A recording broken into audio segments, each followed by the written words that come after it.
welcome to Unit 5, Ancient Rome. However, before we discuss ancient Rome, we must discuss the Etruscans, who deserve more credit. You likely haven't heard of them. They resided in Italy, on our Italian peninsula. Northern Italy, think Tuscany area, Etruscan, somewhat easy to remember. And they're precursors to what we associate with the Romans, the Republic and the Empire. And they were actually more powerful and wealthier before the Romans. So here we are, Etruria. Different city-states. We're going to be looking at they. And like other artworks that we've studied, we're going to be looking at some of the grave goods. And now the Etruscans, like other cultures, buried their dead in necropoli. So these ancient cities of the dead. And what we're going to be looking at are on the interior of some of these tombs, these tumulus tombs, so this rounded tomb that we're looking at, plural tumuli. So you can see from the aerial view, this necropolis really is set up like a city. So that term city of the dead is accurate in describing the Etruscans. We found incredible examples of metallurgy. They were well known for this. The Romans wrote about them, the Greeks wrote about them. However, both of these cultures looked down upon the Etruscans, so we have to take their writings with a grain of salt. So we're going to primarily be basing our understanding of the Etruscans of what we found within their tombs, etc. We don't know of a written language, and their oral language seems to be an orphan language where it's not related to others, so we're still having trouble deciphering that. So let's look at the tomb of the reliefs at the Etruscan site of Cerveteri. You'll see a new term here. It's made out of tufa. So tufa is the soft, porous volcanic rock. It's throughout the Italian peninsula. We saw a lot of marble within ancient Greece. The Romans are also going to use marble, but at this time and where the Etruscans are, marble isn't as a readily available material. And so we see some aspects of the afterlife, what they understand the afterlife to be like. These tombs often consist of a single room. However, as you can see, there's these different beds. Now, these are more along the lines of these reclining couches that the ancient Romans and their precursors, the Etruscans, would lay upon, and they would actually dine laying down in a reclining position. So they would be eating on these couches. So these are called the clinae. Essentially think of like this couch to recline upon. And the Romans and the Etruscans would have these banquets, these symposiums of discussion and food and wine, where they would be reclining on these couches and enjoying each other's company. And so here we see this image of the afterlife where they're continuing these banquets, where they're enjoying their afterlife. And they're bringing items that they used in real life, either in artistic depictions here. If you see the left column, we see weaponry and ropes, etc., and other items that they'll need. So consider that similarity with the ancient Egyptians. And so this tomb consists of a single room. We have our clinae. You can even see the pillows upon which they would recline. And so you would have different family members buried here. We're going to look at another tomb in a different area, and this is called the Tomb of the Triclinium. So the triclinium is where you have three of these couches, these clinae, next to each other, and this was a common layout set up for these banquet scenes. Now, with the Etruscans, we're looking at this fresco on the back wall briefly. Of course, it hasn't lasted the test of time, but what we can see are these diners resting on these three clinae, or couches. Now, it's hard to see, actually, underneath these couches, there's this fun little scene of a cat on the left, and where it seems to be chasing perhaps this bird or partridge. And so they're just enjoying their time here. On the walls, we see these figures dancing. So they're enjoying their time in the afterlife, or hopes to do so. Now what we notice here also is the different depiction of males and females, is where we have females with this white skin, we have males with darker skin to differentiate between the two. This is actually done by a precursor of the Greeks, the Minoans, but we just didn't have time to study them. And so our historians believe that these Etruscan murals were heavily influenced by banquet scenes that were popular on pottery. Here we have some dancing figures. Again, these males, these females.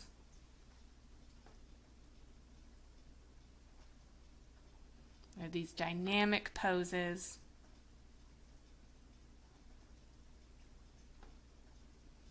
And here's the Tomb of the Leopards.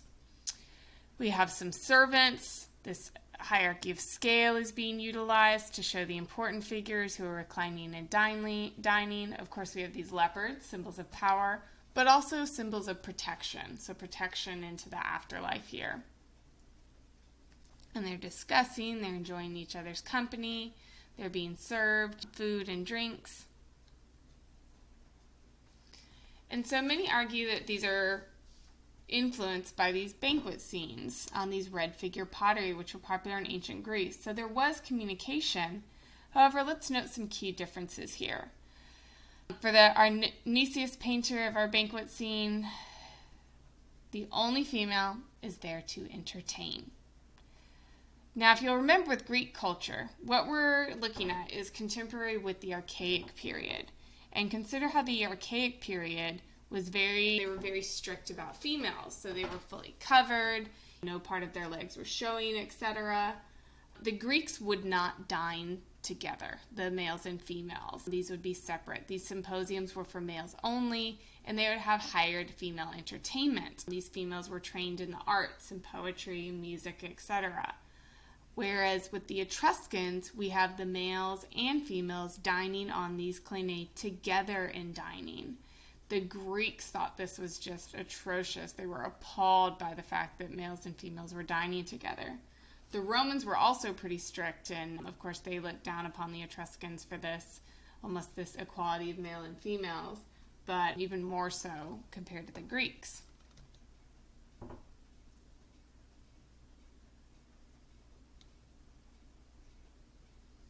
Now, if we consider these are depictions inside tombs, we can compare this to our Book of the Dead of Hunefer, and this idea of what's going to be happening in the afterlife. We have the registers of our Hunefer, our placement of our figures. Many of them are in this twisted perspective, so we're seeing this influence from the Egyptians as well. And consider how the Egyptian tombs depicted scenes of what they hope their afterlife will be like and what they plan on continuing to do. And so we see this influence on the Etruscans as well. So here's the sarcophagus of the spouses. This is a terracotta artwork. So this is new in terms of sculptures of figures. And this is a couple dining on a cleinae. And so they're a devoted company. They're genuinely enjoying each other's company. And so the hope is that they're going to continue this and enjoy each other's company in the afterlife. Now, this is made of terracotta is clay. It's a baked clay, so it's not stone. So this terracotta has some important advantages. It's easier to mold rather than carve stone. You can create this really smooth surface in which you would apply paint. And all of these would have, of course, been painted. It's, like I said, the Etruscans didn't have the same access to marbles and other stones that the Romans did, so this makes sense that they're going to use terracotta. So the couple are reclining on these cushions that are in the form of these wineskins, again emphasizing this almost banquet type scene. And it was also part of this funerary rite that they would partake in. This deceased woman would have been holding a small little vial of perfume, which she would have been dropping into her husband's hand. And this was another essential component of a funerary rite that would take place for the Etruscans. So they're demonstrating this and illustrating it within their artworks. Now, some of these sarcophagi would hold cremated remains. We have the ashes. Others would have the bodies. So the Etruscans were doing both. Coming back to her hands, in her left hand, she also would have been holding, there's an argument that she would have also been holding a pomegranate seed. So think of how we've already seen that within our archaic Greek period. The pomegranate seed is associated with Persephone, which is Hades' wife, at least for half a year, so of the underworld. So we see these elements within our Etruscan. We see this influence. And of course, we have to point out the archaic elements of this artwork, where we have these almond eyes. There's almost this more V-shaped archaic smile that we're seeing, and the faces are a little more oval-shaped than rounded, but they're clearly communicating with one another, especially when we consider the hair with this dreadlock-type hair that we saw with our archaic figures. Of course, these figures could be described as especially stylized. They aren't quite realistic, but we do have this sense of life. Like I said, it's obvious they're enjoying each other's company. We have these smiles as they are reclining and leaning against one another. So there's this sense of animation and vitality. Here's a depiction of another sarcophagus of the spouses at the Louvre, and notice that it is painted. So again, all of these would have been painted, but that pigment just hasn't lasted. Which also indicates that they were more mass-produced and they would individualize the couple using paint according to what the individuals looked like. So let's move on to Etruscan temples. So these temples would have been made of wood or mud brick, so they have not lasted the test of time. We have their floor plans and some of their sculptural elements, but what we actually have determined, or most of what we've determined with these temples, is based on Vitruvius. So he wrote a book called De Architectura in 30 to 20 BCE. He was a Roman, and so this was a treatise on ancient architecture, where he went around to all these important sites, including in our Etruscan area, and where he wrote detailed information about them. And so we look to his work to determine what our Etruscan temples looked like.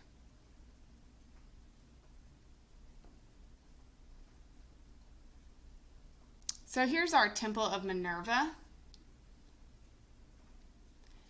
And if you'll notice, our floor plan is different from our Greek floor plan. We have 3 cellas. So the argument is that there were actually 3 cult statues versus our single cella in our Greek temples with our singular cult statue. And in this case, it was likely Minerva, which is the Roman version of Athena, and then Jupiter, which is the Roman version of Zeus, and Juno, the Roman version of Zeus's wife Hera. So here's a reconstruction, and let's compare this to our Parthenon. So some differences, again, the floor plan is different. Not only do we have 3 cellas, but we also have a much more closed off temple, where there's this pronounced porch, this singular entrance. It's this very deep porch as well. We can see that there are 3 columns that show how deep it is. And so you aren't walking around. There's no ambulatory area. You aren't accessing the temple from different areas and going through an entrance. Instead, for the Etruscans, the main entrance is emphasized, whereas the rest is closed off. We're only seeing our columns in the front. The Etruscans also didn't have fluted columns. They were smooth. Again, they're made of a different material as well. It looks a little bit like Doric, but the capital is slightly different. But it's most similar to the Doric era, or Doric order. So again, the temple and the cella are much more closed off than our Greek counterparts, at least for later.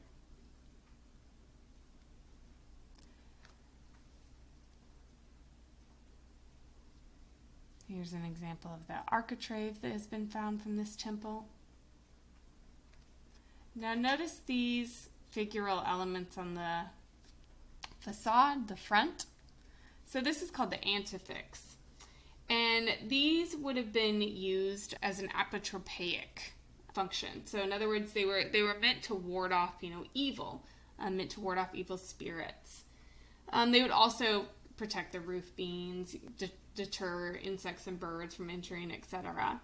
And they were flat-ish ornaments, and made from terracotta from a mold, hence they look similar throughout. And they would be brightly painted. Now, the female figures often look like this idea of a gorgon, which we see at other temples. So our earlier Greece, again, this is our archaic period or contemporary with our archaic period. And these gorgons are these monstrous female figures. Think of like a Medusa. And again, this monstrous figure is not meant to represent something evil. Instead, it's supposed to terrify evil. It's supposed to ward off and be apotropaic toward evil forces to deter them from entering this temple. Now, at the same site of Veti, but on a different temple, we have an example of a full 5'4" sculptural figure. And so this is believed to be made by the master sculptor of Vulca. That's how he's referenced. We know about him because the Romans actually hired him and brought him to Rome to create sculptures there. So there are references to him. And so this seems to be one of his artworks. Again, it would have been painted, brightly painted, but that hasn't lasted the test of time. But what's different than our Greek artworks, our temple artworks, is that they had sculptures atop the temple. So here is our Temple of Apollo, upon which these figures would have been placed. So you can see throughout the temple roof, they would have been placed atop it. Now let's compare this to our contemporary archaic figures. Consider this sense of movement. So we have this static, our Koros figure. His weight is pretty balanced between the center. We have more movement than our Egyptian artworks, but there is this slight sense of movement. But compare that to our Apollo and how much this figure is moving forward in space. There's a valid argument that the Greeks were actually influenced by the Etruscans, that after this, when we move into our early classical period, that they had been looking at the Etruscan artworks and the sense of life and vitality through figure movement. And the Apollo is, extraordinarily detailed when we consider the actual body, the male form. Look at even like his legs with those defined calf muscles, the realistic knees. So even though our face is reminiscent of our more stylized archaic artworks, the body is extremely realistic. He's obviously spent a significant amount of time studying the human body. He's not nude. He has this clinging drapery. And so again, the influence on our Greek art is a valid argument.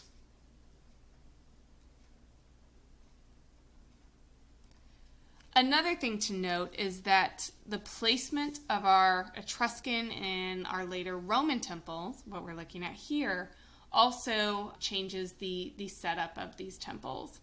So our Greek temples would have been mostly placed on a acropoli, so these hills, but our Etruscan and Roman temples are placed in the middle of the forum, so in the middle of the city.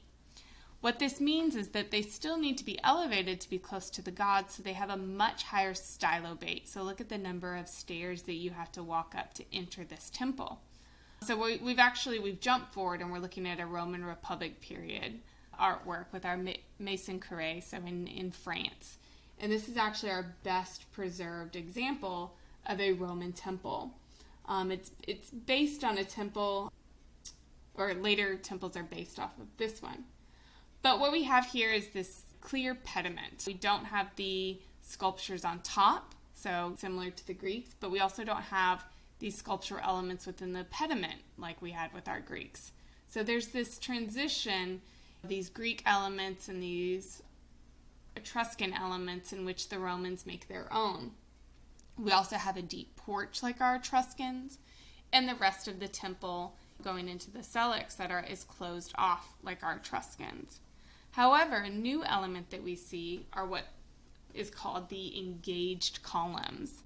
So you'll notice the columns surround the temple, but the ones that are halfway attached to and protruding from the actual temple aren't structurally sound. They aren't bearing the weight. They're just decorative. And so that engaged columns is where they aren't bearing any weight, and they're more just a decorative artwork. So they protrude out from, consider them almost like placed reliefs on the temple facade. And these are Corinthian capitals. So I mentioned that in our Greek unit, but we didn't really study it because it was more utilized by our Romans. And so we see these acanthus leaves, this very decorative motif on the capitals. And they're back to our Greek fluted columns. So the Romans are pulling from these Etruscan elements, they're pulling these Greek elements, but they're making it their own. And that helps us to define ancient Rome.